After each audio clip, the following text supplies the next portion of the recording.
श्री स्वामी समर्थ. जय जय स्वामी समर्थ. नमस्कार मैत्रिणींनो, स्वागत आहे तुम्हा सर्वांचं पुन्हा एकदा माझ्या या नवीन व्हिडिओमध्ये. तर आपल्या हिंदू धर्मात आपण अनेक सण उत्सव अगदी आनंदात उत्साहात साजरे करत असतो आणि त्या प्रत्येक सणाचं धार्मिक आणि पौराणिक महत्त्व देखील तितकंच आहे. आणि दर 3 वर्षांनी असा एक महिना येतो जो दान, स्नान, भक्ती, उपासना यासाठी खास मानला जातो आणि तो महिना म्हणजे अधिक मास. तर हा महिना अनेक ठिकाणी वेगवेगळ्या नावांनी देखील ओळखला जातो. आपल्या गावाकडे बघा, याला आपण धोंड्याचा महिना म्हणून ओळखत असतो. तर अनेक ठिकाणी हा पवित्र महिना मलमास, खरमास, धोंड्याचा महिना त्यासोबतच पुरुषोत्तम मास म्हणून देखील ओळखला जातो. तर 2026मध्ये अधिक मास जो आहे तर तो आलेला आहे हे आपल्या सर्वांनाच माहिती आहे. पण तो कधी सुरू होणार, तो कोणत्या महिन्यामध्ये आलेला आहे, जावयाला धोंडे का खाऊ घालतात, जावयाचा मानपान कसा करावा, धोंडेदान करताना कोणत्या वस्तू जावयाला द्याव्यात, त्याचबरोबर या अधिक महिन्यात विवाहित मुली आपल्या आईची ओटी का भरतात, तर ती ओटी कधी व का भरावी, जर आई विधवा असेल किंवा आई मरण पावली असेल तर अशा वेळी ओटी कोणाची भरावी, आई विधवा आहे तर मग ओटी भरावी का, भरली तर चालते का, याचीच संपूर्ण माहिती आपण आज या व्हिडिओमध्ये पाहणार आहोत. 2026मध्ये बघा, हा अधिक महिना तर आलेला आहे, पण तो कधी आलेला आहे याची माहिती आपण पाहत आहोत आणि ही माहिती अतिशय महत्त्वाची असणार आहे. त्यामुळे तुम्ही हा व्हिडिओ शेवटपर्यंत नक्की पहा. चॅनलवरती नवीन आला असाल किंवा चॅनलला पहिल्यांदाच भेट दिली असेल तर चॅनलला सबस्क्राईब करायला अजिबात विसरू नका. चला तर मग अशा सुंदर नवीन व्हिडिओला सुरुवात करूया. 2026मध्ये ज्येष्ठ महिना हा अधिक महिना म्हणून आलेला आहे, ज्याला अधिक ज्येष्ठ म्हणून आपल्या कॅलेंडरमध्ये असणार आहे. यावर्षी मराठी कॅलेंडरमध्ये 12 महिने जे असतात तर ते 12 महिने न येता 13 महिने आलेले आहेत, म्हणजे एक महिना अधिक आलेला आहे. आणि हा अधिक महिना भगवान श्रीहरी विष्णूंना समर्पित असतो. आणि या अशा पवित्र अधिक महिन्याची सुरुवात ही रविवारी 17 मे पासून म्हणजे 17 मे 2026 पासून होत आहे आणि या महिन्याची समाप्ती ही बघा सोमवारी 15 जूनला होणार आहे. म्हणजे 15 जून 2026ला सोमवारच्या दिवशी या अधिक महिन्याची सांगता होणार आहे. यंदा ज्येष्ठ महिना हा 2 वेळा असणार आहे, एक अधिक ज्येष्ठ म्हणून आणि दुसरा निज ज्येष्ठ म्हणून. अधिक मास म्हणजे काय, तर अधिक महिना ज्याला आपण धोंड्याचा महिना कधी येतो, म्हणजेच अधिक मास किंवा धोंड्याचा महिना हा कशा किंवा कोणत्या वेळी येत असतो, तर दर 3 वर्षांनी अधिक मास म्हणजेच धोंड्याचा महिना येत असतो. तर बघा, सूर्य पंचांगाच्या तुलनेत बघा चंद्र पंचांगाची कालमर्यादा ही कमी असते.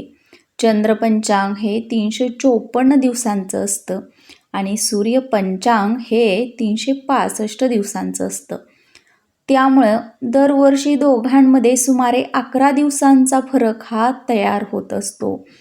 आणि ज्योतिषशास्त्राच्या गणनेनुसार बघा दर 32 महिने आणि 16 दिवसांनी हा फरक जवळपास 1 महिन्या एवढा होत जातो.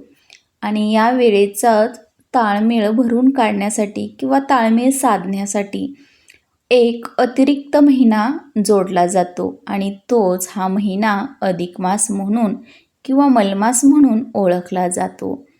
या महिन्यात 33 अंकाला खूप विशेष महत्त्व आहे. या महिन्यात दान, पूजा, पाठ याला देखील खूप महत्त्व दिलं गेलं आहे. म्हणून या महिन्यात जे आपण दान करू तर ते 33च्या पटीत दान करावं. मग ते कोणतंही असो, जावयाला देखील बघा आपण दान करत असतो. आता जावयाला का दान द्यायचं किंवा वाण का द्यायचा, जावयाचा मानपान का करायचा धोंड्याच्या महिन्यामध्ये? तर बघा सांगितल्याप्रमाणे हा जो महिना आहे तर तो भगवान श्रीहरी विष्णूंना समर्पित आहे आणि लेक आणि जावई हे जे आहे तर ते साक्षात लक्ष्मी नारायणाचा जोडा मानला जातो आणि म्हणूनच या अधिक महिन्यामध्ये जावयाला वाण दिलं जातं आणि ते सुद्धा 33 पटीनं म्हणजेच बघा 33च्या पटीमध्ये द्यायचं असतं. त्यामध्ये बघा आपण 33 अनारसे, 33 बत्ताशे, 33 सुपाऱ्या अशा पद्धतीनं आपल्या जावयाला दान देऊ शकतो किंवा कोणतंही दान करताना या महिन्यामध्ये बघा आपल्या कुवतीप्रमाणे 33च्या पटीमध्ये करावं. या महिना बघा जो आहे तर तो भगवान श्रीहरी विष्णूंच्या उपासनेसाठी अत्यंत महत्त्वाचा आहे. या महिन्यामध्ये बघा नामस्मरण, दीपदान करणं हे अत्यंत शुभ मानलं जातं. या महिन्यात बघा कोणती कामं करावीत किंवा कोणती कामे करू नयेत, तर या महिन्यामध्ये बघा जप, उपासना, नामस्मरण, दीपदान हे आवर्जून करावं. या महिन्यामध्ये बघा विवाह, मुंजन, गृहप्रवेश, नवीन व्यवसायाची सुरुवात असेल तर ही जी शुभकार्य आहेत तर ते करणं टाळावं.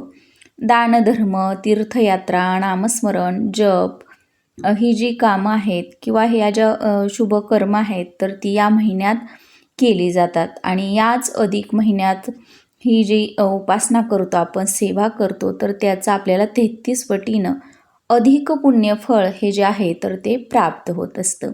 आणि याच अधिक महिन्यामध्ये बघा विवाहित मुली ज्या आहेत तर त्या आपल्या आईची ओटी भरत असतात. तर ही ओटी का भरावी? तर ज्या आईच्या आपण पोटी जन्म घेतला आहे, ज्या आईमुळं आपण हे जग किंवा ही जी सृष्टी आहे जी पाहत आहोत, अनुभवत आहोत, तर त्याची एक कृतज्ञता व्यक्त करण्यासाठी आपण या महिन्यामध्ये आईची ओटी जी आहे तर ती भरली जात असते.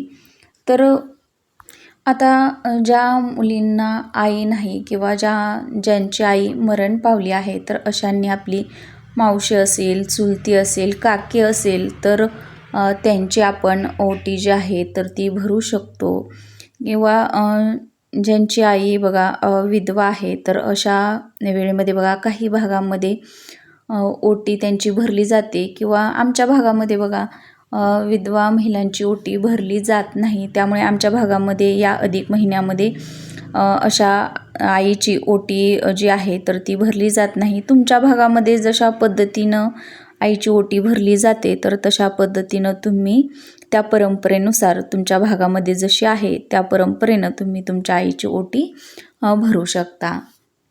तर अधिक महिन्यामध्ये आपण नामस्मरण, जप किंवा इतर कोणत्याही सेवा करू शकतो. त्यासोबतच या अधिक महिन्यामध्ये आपण भगवान श्रीहरी विष्णूंची अगदी मनोभावे सेवा उपासना करायची आहे. त्यामध्ये तुम्ही रोज विष्णू सहस्रनामाचं पठण जे आहे तर ते सुद्धा करू शकता किंवा अगदीच ओम नमो भगवते वासुदेवाय नमः या मंत्राचा सुद्धा जप करू शकता.